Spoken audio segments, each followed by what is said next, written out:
चाहे कितने ही सगे हों, पर इन 4 लोगों के पास अपनी स्त्री को भूल कर भी ना छोड़े। भक्तों, बूढ़ी चिड़िया ने बताया कि चाहे कितने ही सगे हो, पर इन 4 लोगों के पास अपनी स्त्री को भूलकर भी ना छोड़े। प्राचीन समय की बात है, किसी नगर में एक बड़ा सेठ रहता था। पूरे नगर में उसका घर सबसे आलीशान था। सेठ की पत्नी बड़ी रूपवान थी। पूरे नगर में कोई भी स्त्री सेठ की पत्नी से सुंदर नहीं थी। भक्तों, उस सेठ के घर में एक वटवृक्ष था, जिसमें एक बूढ़ी चिड़िया अपना घोंसला बनाकर रहती थी। सेठ और सेठ की पत्नी उस चिड़िया का खूब ध्यान रखते, चिड़िया को हर रोज दाना पानी देते और उसे खूब प्यार करते। भक्तों, सेठ के घर में कई पुरुष नौकर चाकर थे और सेठ व्यापार के काम से कई दिनों के लिए नगर से बाहर जाता रहता था। एक दिन चिड़िया सेठ से कहती है कि सेठ जी, आपको अपनी पत्नी को अकेला छोड़कर नहीं जाना चाहिए। तब सेठ कहता है कि चिड़िया, तुम ऐसा क्यों कह रही हो? तब चिड़िया कहती है कि सेठ जी, यह बात मैं आपको एक कहानी के माध्यम से बताती हूँ, आप ऐसे नहीं समझेंगे, मैं आपको एक कहानी सुनाती हूँ। भक्तों, तब सेठ कहता है कि ठीक है चिड़िया, तुम कहानी सुनाओ। तब चिड़िया ने अपनी कहानी प्रारंभ कर दी और चिड़िया कहानी शुरू करती है। चिड़िया कहती है, किसी राज्य में महाराज वीर प्रताप राज करते थे। राजा प्रताप कुछ अलग किस्म का राजा था। एक बार राजा भ्रमण करते करते जंगल में चले गए। जंगल में घूमते घूमते उनकी भेंट एक सन्यासी से होती है। वह सन्यासी एक पाखंडी था। राजा प्रताप साधु संतों पर बहुत भरोसा करता था। उसे साधु को देखकर राजा के मन में कुछ जिज्ञासा उठी। राजा ने सन्यासी को अपना परिचय दिया और पूछने लगा कि साधु महाराज, आप बहुत पहुंचे हुए मालूम पड़ते हैं। मेरी रानी इस समय गर्भवती है। मैं जानना चाहता हूं कि उसकी कोख से पुत्र होगा या पुत्री। सन्यासी ने कहा, राजन, मैं यहाँ तो नहीं जानता कि तुम्हारी रानी की कोख से पुत्र होगा या पुत्री, पर इतना जरूर कह सकता हूँ कि अगर तुम्हारी रानी ने किसी पुत्री को जन्म दिया तो तुम्हारा सर्वनाश हो जाएगा। सन्यासी की यह बात सुनकर राजा बड़ा भयभीत हो गया। सोचने लगा कि अगर मेरी रानी ने किसी पुत्री को जन्म दे दिया तो मैं कहीं का नहीं रहूंगा। यही बात सोचकर राजा को बेटी के नाम से नफरत होने लगी। उसने अपनी रानी से आकर के यह बात कही कि रानी, भूल से भी हमारे घर में पुत्री का जन्म नहीं होना चाहिए। अगर हमारे घर में पुत्री पैदा हुई तो मैं तुम्हें जान से मरवा दूंगा और उस पुत्री को भी मार डालूंगा।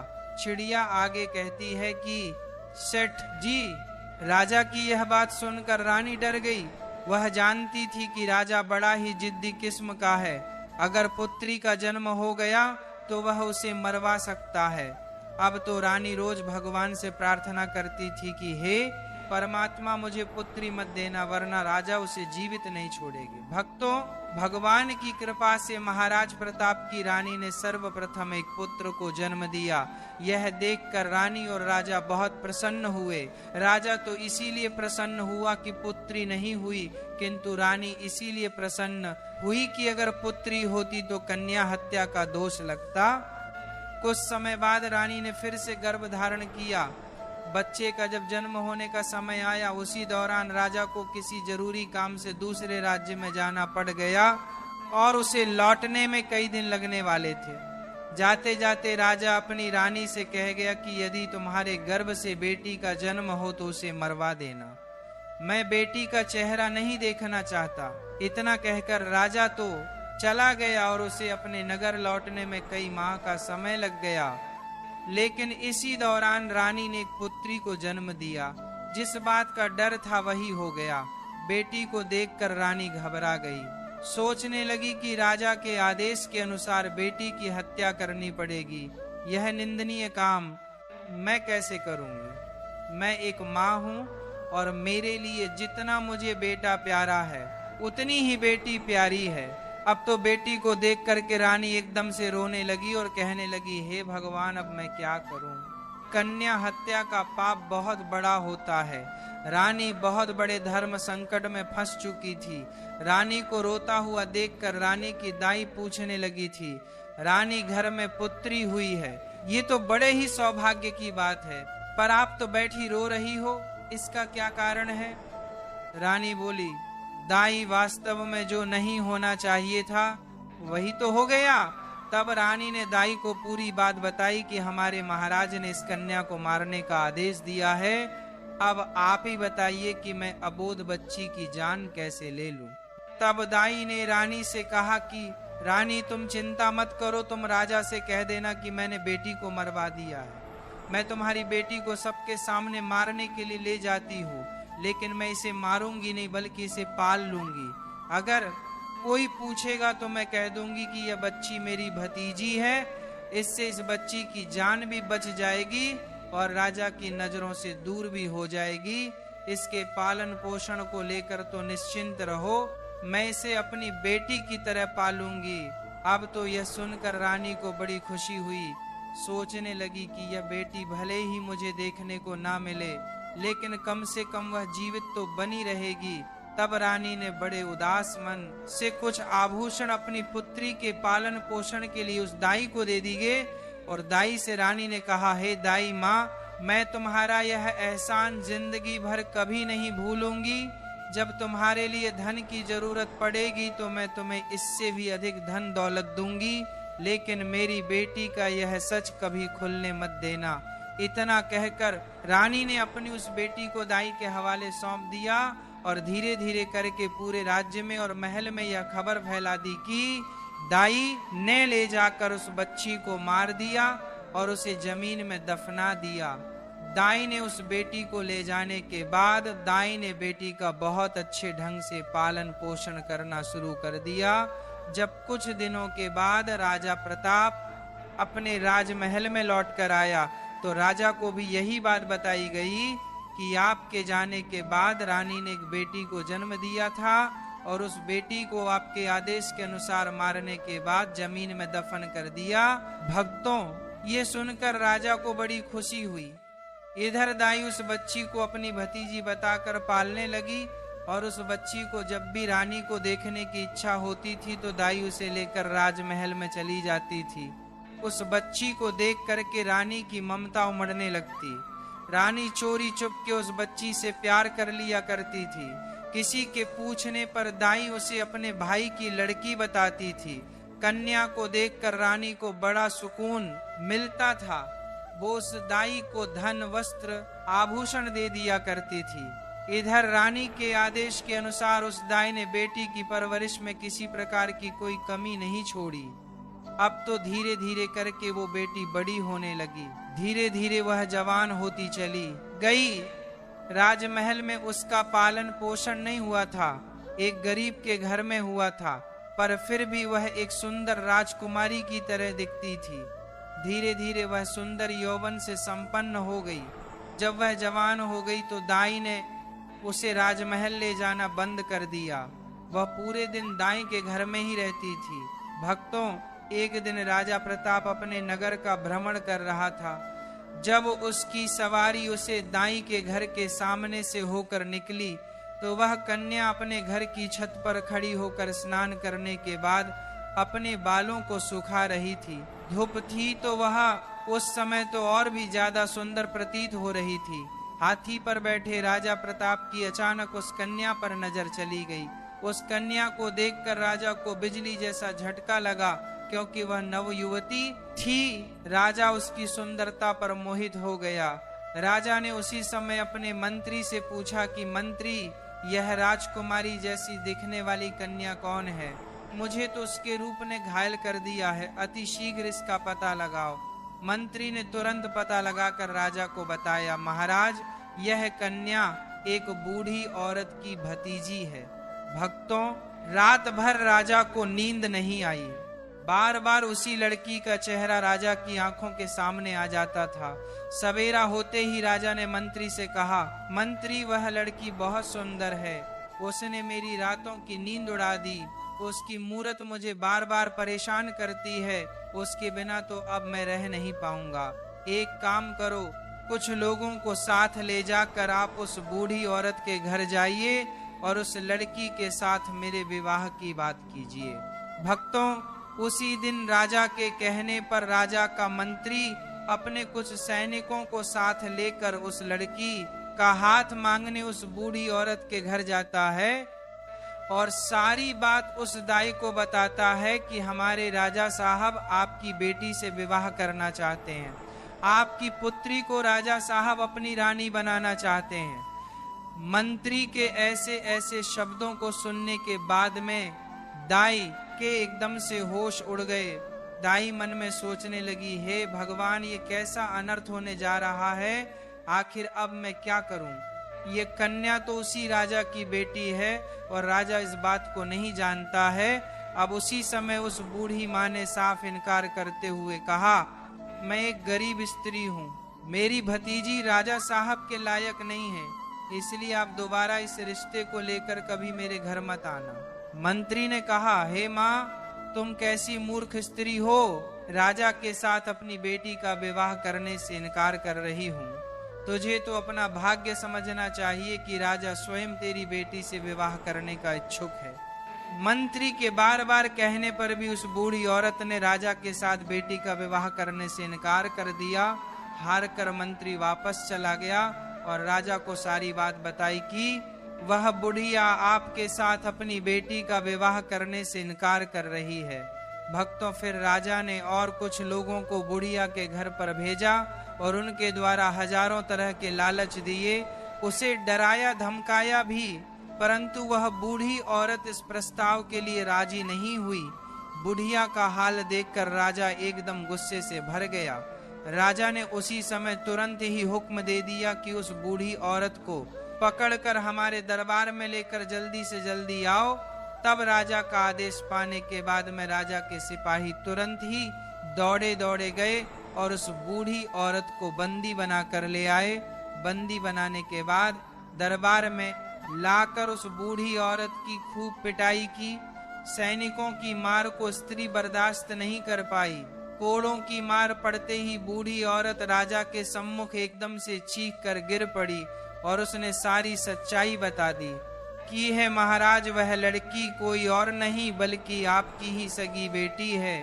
आपकी रानी ने मुझे जब उस बेटी को मारने के लिए दिया तो मैंने उस बेटी को मारना ठीक नहीं समझा। मारने की बजाय मैंने उसे अपने घर में रखकर अपने भाई की बेटी बताकर उसे पालना उचित समझा। मैंने ही आपकी बेटी को पाल पोस कर इतना बड़ा कर दिया है। यदि आप अपनी ही बेटी से विवाह करेंगे तो यह बहुत बड़ी पाप की बात हो जाएगी। भक्तों, दाई की बात सुनकर राजा चकित रह गया। उसने अपना माथा पीटा और सोचने लगा, हे भगवान, मैं यह कितना बड़ा पाप करने जा रहा था। तूने मुझे इतने बड़े पाप में पड़ने से बचा लिया। अब तो राजा प्रताप को और ज्यादा गुस्सा आने लगा। उसने तुरंत ही अपने बेटे को हुक्म दिया कि बेटा, अपने बहन को जंगल में ले जाकर इसका सर काट देना और उसे वहीं दफना देना। प्रमाण के लिए तुम इसकी दोनों आंखें निकालकर मुझे लाकर दिखाना। भक्तों, उस राजा का एक बेटा था जो उस लड़की से बड़ा था। अब वो भी जवान हो चुका था। अपने पिता की ऐसी बातों को सुनने के बाद में राजकुमार जो था वो एकदम से परेशान हो गया। सोचने लगा, पिताजी ने मुझे बहुत ही पाप का कार्य सौंपा है। इतने वर्षों के बाद तो मुझे मेरी बहन मिली है और उसे मैं अपने ही हाथों मार डालो। भगवान कभी मुझे क्षमा नहीं करेंगे। भगवान, ये पाप मुझसे ना कराओ। अब तो राजकुमार सोच सोच कर बड़ा दुखी होने लगा। मन में सोचने लगा कि किस प्रकार अपने हाथों से अपनी बहन का कत्ल करूंगा, किस तरह मैं अपनी बहन की आंखें निकलूंगा। यदि मैं बहन का कत्ल करने से मना करता हूं तो राजा बहुत बड़ा जिद्दी है। वह मुझसे नहीं तो किसी और से मेरी बहन को मरवा ही देगा। भक्तों, अब तो मजबूर होकर के राजकुमार अपनी बहन को लेकर जंगल की ओर चलने लगा, क्योंकि उसे जाना ही था। उसके पिता का जो आदेश था, बहन को जंगल में ले जाते समय अब तो भाई का प्यार बहन के लिए उमड़ पड़ा और कहने लगा, हे बहन, किसी भी सूरत में मैं तुम्हारा कत्ल नहीं करूंगा। मैं तुम्हें यहीं जंगल में छोड़ देता हूँ। अब आगे तुम्हारी किस्मत रही कि वह तुम्हारे साथ क्या करते हैं। तब बहन ने जवाब दिया, भैया तुम मुझे मार दो और मार कर मेरी आंखें निकाल कर पिताश्री को ले जाकर दिखा दो, और यदि तू मेरी आंखें निकाल करके नहीं ले जाएगा, हमारे पिता तुझे भी मार देंगे। उस समय वे दोनों भाई बहन एक दूसरे से लिपट कर बहुत रो रहे थे। उनके ऊपर दुखों का पहाड़ टूट पड़ा था। उन्हें कुछ समझ में नहीं आ रहा था कि वे क्या करें। अंत में राजकुमार इस नतीजे पर पहुंचा, उसने निश्चय कर लिया कि वह अपनी बहन को नहीं मारेगा। उसने अपनी बहन को समझाया कि बहन मैं तुम्हें इस जंगल में छोड़े जा रहा हूँ, आगे भगवान मालिक है कि वह तुम्हारे साथ क्या करेगा। मैं कोई ना कोई बहाना पिताजी के सामने बना दूंगा। इतना कह करके उसने अपनी बहन को वहीं जंगल में छोड़ दिया और आगे के लिए चल पड़ा। आगे जाकर उसे जंगल में एक हिरण दिखाई दिया। उसने तुरंत हिरण का बच्चा लिया और उसकी दोनों आंखें निकाल ली।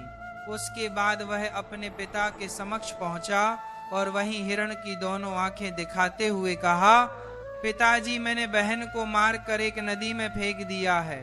वे आंखें देख कर के राजा को भी भरोसा हो गया कि वास्तव में मेरे पुत्र ने उस लड़की को मार दिया है। सुनकर राजा बड़ा प्रसन्न हुआ। इधर रानी ने अपने बेटे को अपने पास बुलाया और पूछा, बेटा क्या तुम सच में अपनी बहन को मार गिराया है? तब राजकुमार कहता है, माँ मैं तुमसे झूठ नहीं बोलूंगा, मैंने अपनी बहन को नहीं मारा बल्कि मैं उसे जंगल में छोड़कर चला आया हूँ। यह सुनकर रानी को बड़ा सुकून मिला।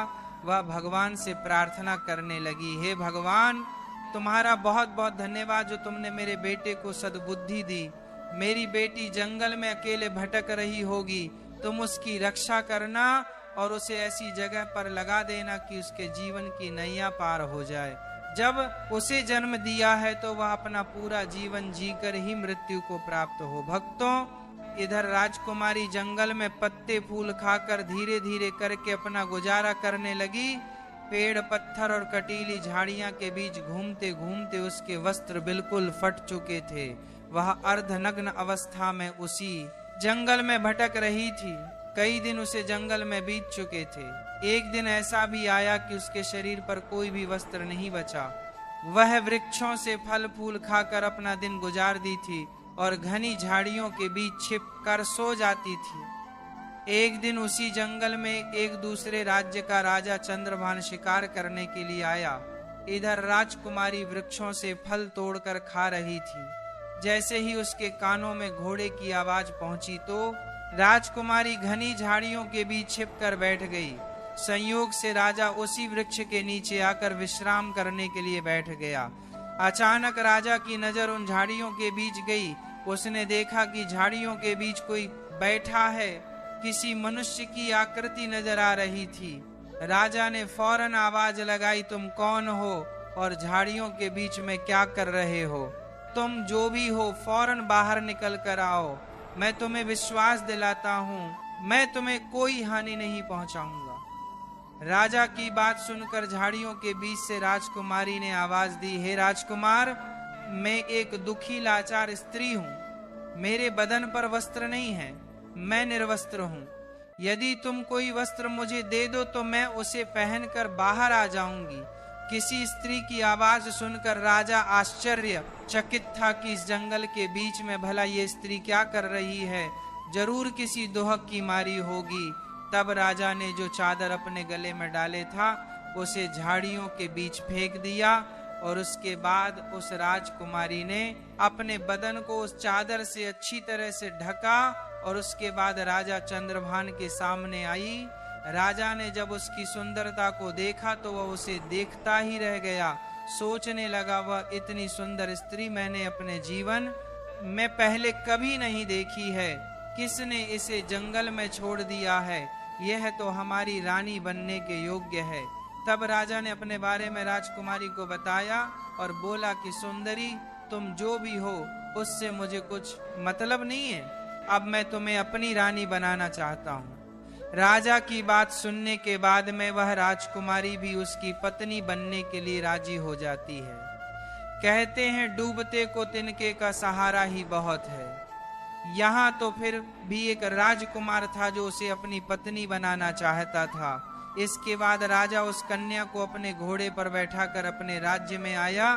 तो सबसे पहले वो अपने पिता के समय के एक बुजुर्ग मंत्री के घर पहुंचा और उस लड़की को उसे बुजुर्ग मंत्री के घर छोड़ा और उससे कहा कि हे काका, आप ऐसा समझो कि यह तुम्हारी बेटी है और मैं इस लड़की से विवाह करूंगा।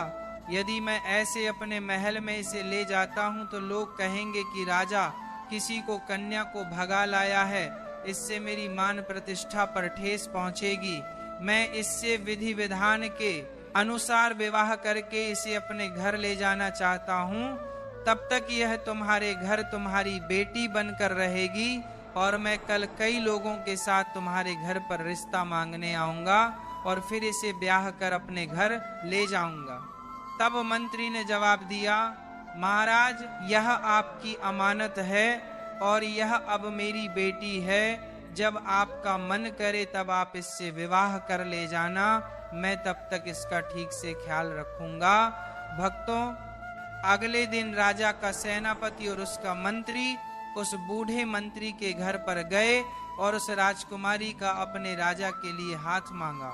फिर उसके बाद 1-2 दिन में उसकी मंगनी और विवाह भी कर लिया। विवाह करने के बाद राजकुमारी राजा चंद्रभान की पत्नी बनकर रहने लगी। अब तो दोनों बहुत ही प्रसन्न थे। राजा सुंदर रानी पाकर खुश था और राजकुमारी घर और पति पाकर प्रसन्न थे।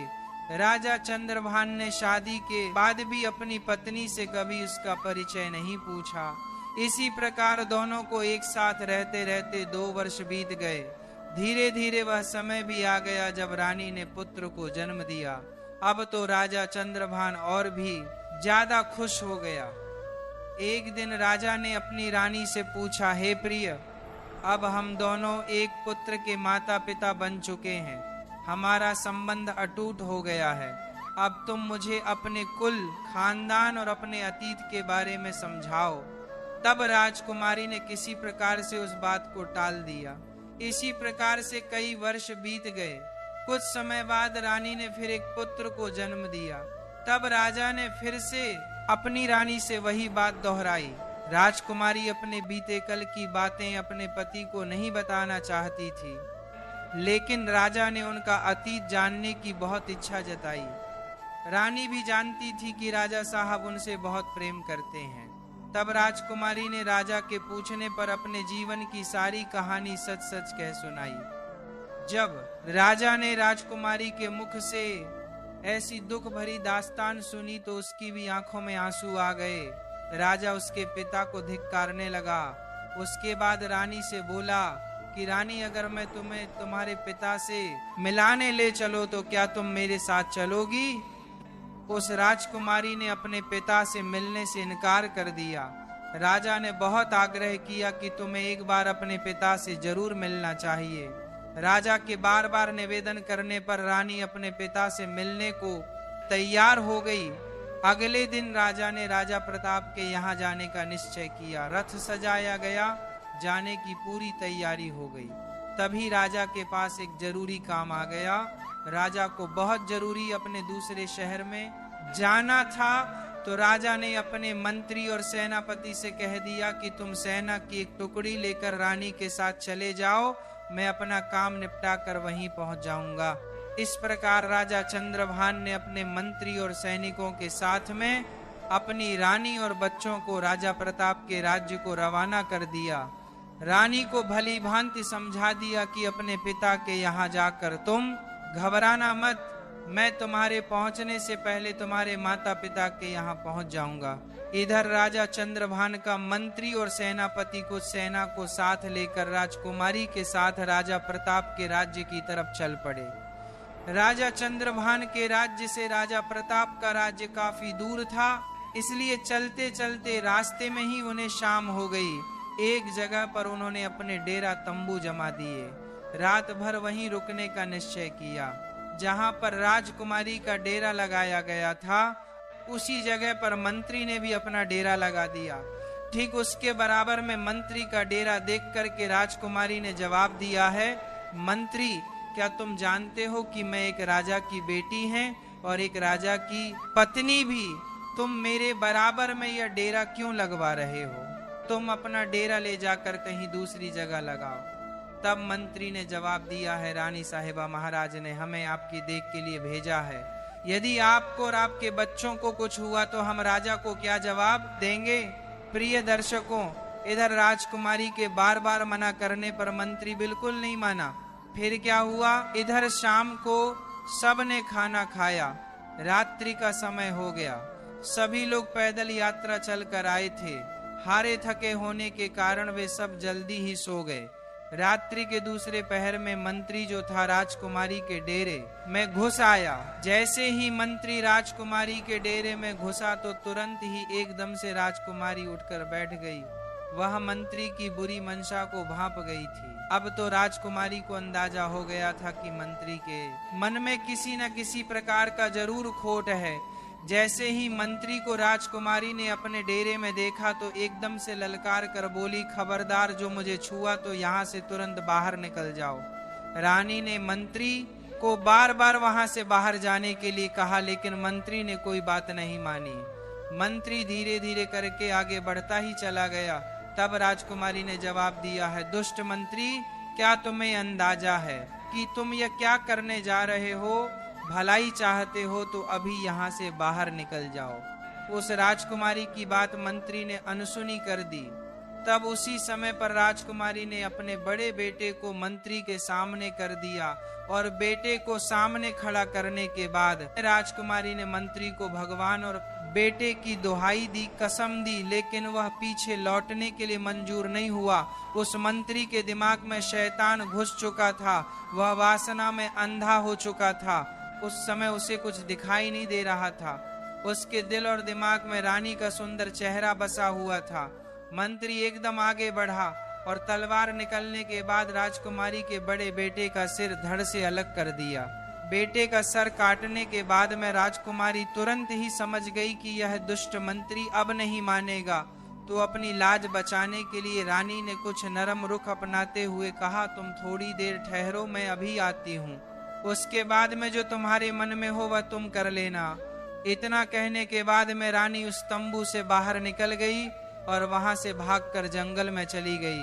सुबह होने तक रानी झाड़ियों में छुपी रही और जब वह सुबह होने पर लौटकर अपने डेरे में आई तो उसने क्या देखा कि उसके बेटे का सर कटा हुआ पड़ा है।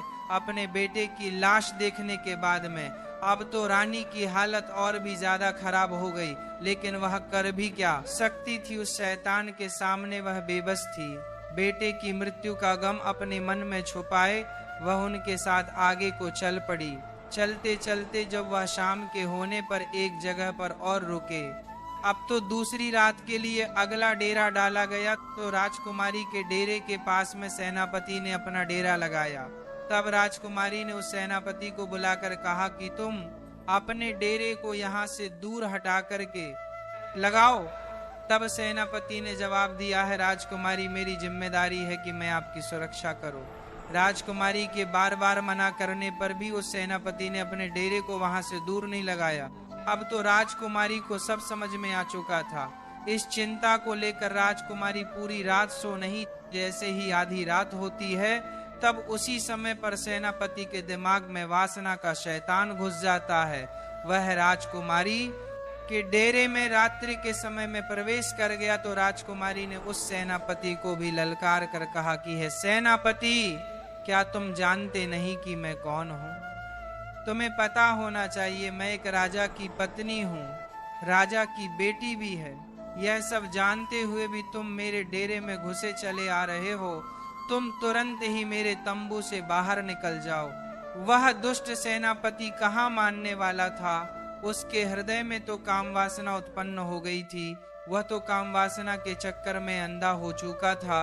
इसीलिए राजकुमारी के बार बार निवेदन करने पर भी उस सेनापति ने राजकुमारी की एक नहीं मानी। जब वह रानी की ओर बढ़ाने लगा तो राजकुमारी ने अपने छोटे बेटे को उस सेनापति के सामने खड़ा कर दिया और उसकी कसम दी कि तुझे मेरे बेटे की कसम है, यदि तुमने मेरे ऊपर बुरी नजर डाली भी तो। राजकुमारी के इन शब्दों को सुनने के बाद में उस सेनापति ने अपने म्यान से तलवार निकाली और उस छोटे से बेटे का सर काटकर अलग कर दिया।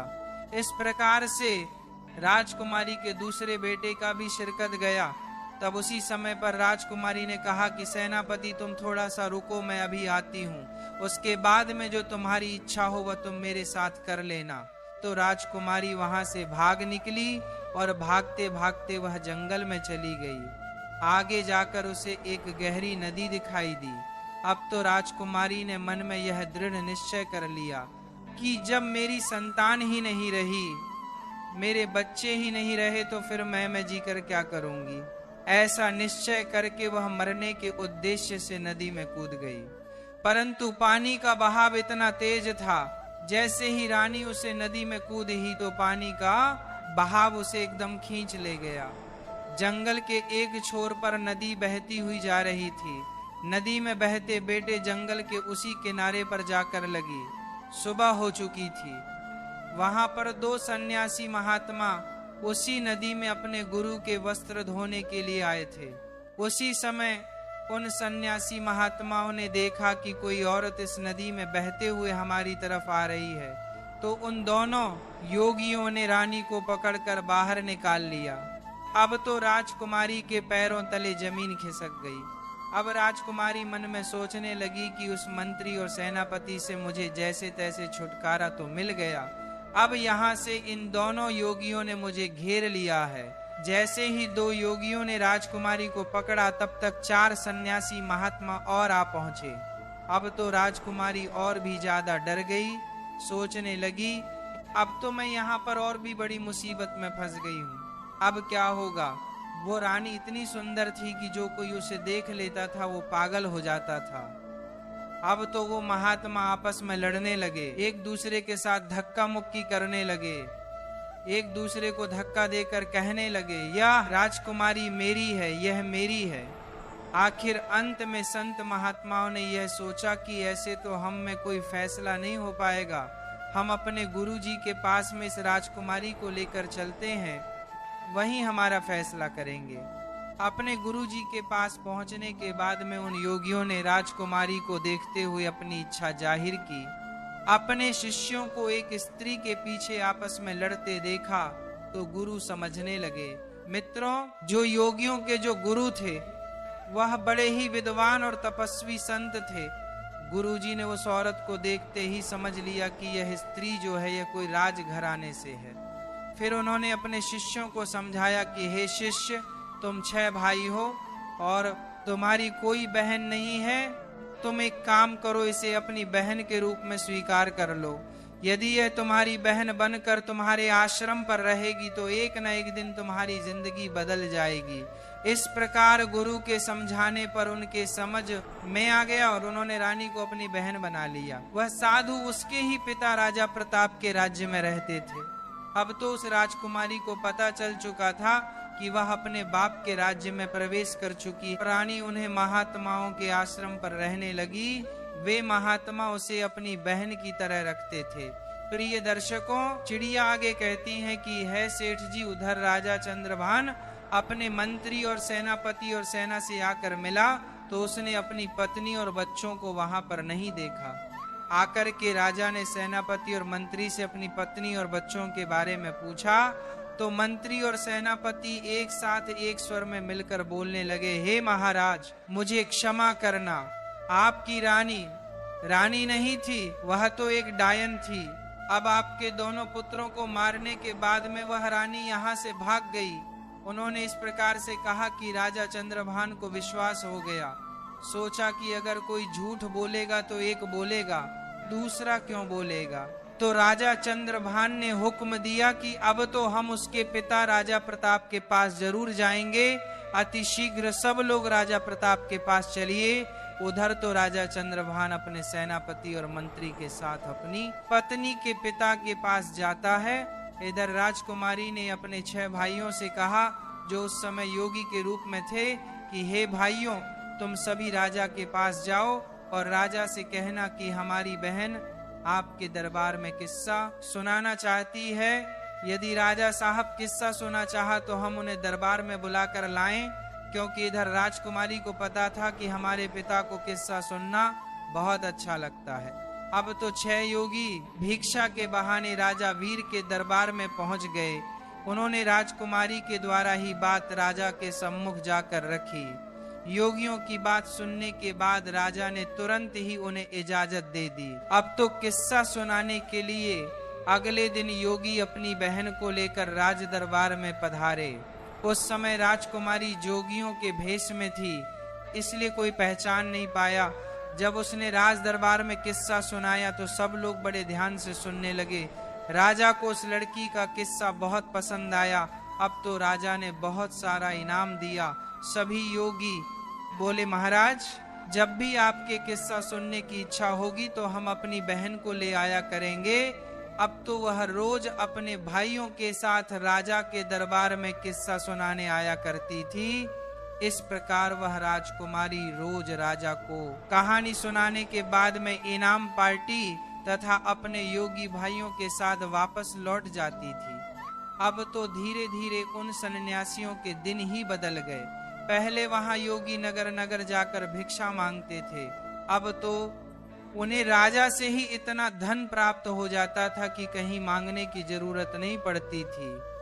प्रिय दर्शकों, अगली रात को राजकुमारी राजा को किस्सा सुनाने के लिए उनके राज दरबार में आई तो उसने अपने पति, मंत्री और सेनापति को वहीं बैठे हुए देखा। तब राजकुमारी ने सोचा, आज तो यह सभी यहाँ पर उपस्थित है तो किस्सा सुनाने में बहुत ज्यादा आनंद आएगा। तब राजकुमारी पर्दे की आड़ में अपनी जगह पर आकर बैठ गई और अपने आप से कहने लगी, हे राजा साहब, आज मैं आपके लिए एक बहुत ही दर्द भरी कहानी और किस्सा लेकर आई हैं। यदि कहानी को प्रारंभ करने से पहले किसी को कोई जरूरी काम है तो अभी दरबार से उठकर जा सकता है। किस्सा सुनाने के दौरान यदि कोई व्यक्ति बीच में से जाएगा तो मैं उसी समय अपना किस्सा सुनाना बंद कर दूंगी। तब राजा ने जवाब दिया, बेटी तुम सुनाओ, तुम जैसा कहोगी हम वैसा ही करेंगे। किस्से के बीच में से कोई दरबार में से उठकर नहीं जाएगा। अब तो राजा और दरबार के सभी दरबारी किस्सा सुनने के लिए बैठ गए। उनमें उसका पति और वह विश्वासघाती मंत्री और सेनापति भी था। अब तो राजकुमारी ने राजा के दरबार में अपना किस्सा शुरू कर दी। क्या कहने लगी है सभा के लोगों, इस किस्से को ध्यान से सुना। राजकुमारी सुनाने लगी कि किसी देश में एक राजा रहता था जो बड़ा ही जालिम राजा था। उस राजा को अपनी पुत्री से बहुत ज्यादा नफरत थी। जब एक दिन उसकी यहाँ एक बेटी ने जन्म लिया तो उसने अपनी बेटी को अपने बेटे के हाथ जंगल में मरवाने के लिए भेज दिया। राजा ने अपने बेटे को हुक्म दिया था कि उस बेटी को मारने के बाद उसकी आंखें निकाल लाना, पर वह आंखें निकाल कर मुझे ला कर दिखाना। अब तो राजा प्रताप उसकी कहानी को सुनने के बाद में सोचने लगे, ये तो मेरा ही किस्सा है। खुश होकर के राजा प्रताप ने उन योगियों के पास में अपनी मोतियों की माला फेरते हुए कहा, इस किस्से को अंत तक जरूर सुनाया जाए। प्रिय दर्शकों, अब तो राजा की आंखों में पानी भर आया, क्योंकि राजा प्रताप को अब तो अपनी करनी पर बहुत पश्चाताप होता था। फिर राजकुमारी आगे बताने लगी है, महाराज जब उसका भाई उसे मारने के लिए जंगल में ले गया तो उसके भाई ने उस राजकुमारी को, उस बहन को नहीं मारा और जंगल में अपनी बहन को छोड़कर वापस राजभवन के लिए लौट गया। अब यह जानकर के राजा थोड़ा प्रसन्न हुआ। राजा मन में सोचने लगा, शायद हो सकता है आज भी मेरी बेटी जिंदा हो। इधर वहीं राजकुमारी अपने किस्से को सुनती हुई आगे बोले, जब उसका भाई उस लड़की को जंगल में छोड़ आया तब वो बेचारी भूखी प्यासी इधर उधर भटकने लगी। भूख लगने पर वृक्षों के पत्ते और फल फूल खा लिया करती थी। इसी तरह से वह अपने आप को जीवित रखती थी। इस प्रकार से जंगल में रहते रहते उसे बेटी के तन पर एक भी वस्त्र साबुत नहीं बचा। तो कहीं से एक दिन घूमता हुआ घोड़े पर सवार एक आदमी आया। वह आदमी किसी देश का राजा था। उसकी नजर जब उस लड़की पर पड़ी तो वह लड़की निर्वस्त्र थी। उस राजा ने लड़की को अपना बदन ढकने के लिए अपनी चादर दे दी और वहां से उसे अपने नगर बुला ले गया और बिना कुछ जाने राजा ने उस लड़की से विवाह कर लिया। दशकों पुरानी ऐसा किस्सा सुना रही थी, जिससे के बीच में अपनी कहानी को सुनकर राजा चंद्रभान समझ गया कि यह तो उसका ही किस्सा है। उसमें भी खुश होकर के एक मोतियों की माला जोगियों के पास फेंक दी और वह और बोला, यह किस्सा जारी रखा जाए और यह किस्सा अंत तक होना चाहिए। तब आगे राजकुमारी कहने लगी, अब तो वह लड़की किसी राजा की रानी बन चुकी थी। राजा की रानी बनने के बाद में उस लड़की की कोख से 2 बेटों ने जन्म लिया। एक दिन उसके पति ने अपनी पत्नी से उसके जीवन की पूरी घटना पूछी कि तुम कौन हो और उसे जंगल में निर्वस्त्र क्यों भटक रही थी। तब उस लड़की ने अपने बाप की करतूत अपने पति को बताई। यह सुनकर उसका पति बड़ा दुखी हुआ। उसका पति दिल का बहुत अच्छा इंसान था। ये जानकर कि उसकी पत्नी का एक राजा पिता भी है, तो उसे उसके पिता से मिलने के लिए उस राजा ने अगले दिन तैयारी की, लेकिन उसने एक गलती कर दी। उसने अपनी और बेटों की सुरक्षा के लिए स्वयं न जाकर अपने मंत्री और सेनापति को उसके साथ भेज दिया, और ये उसकी सबसे बड़ी भूल थी।